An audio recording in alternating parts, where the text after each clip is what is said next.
ఈ ముచ్చట కూడా అర్థం కాదు చిన్న కొడుక్కి. భారత్లో ప్రధాని ఏంటో నాకు అర్థం కాదు.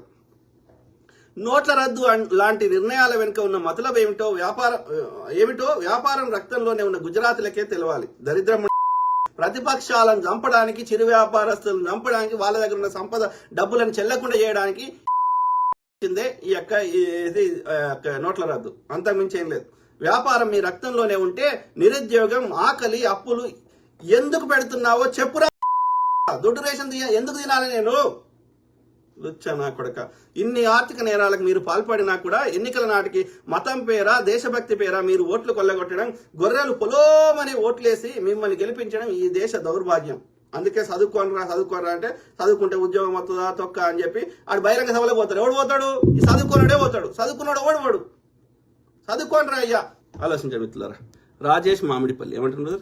నరేంద్ర మోడీ 11 సంవత్సరాల్లో 72 దేశాలు తిరిగాడు.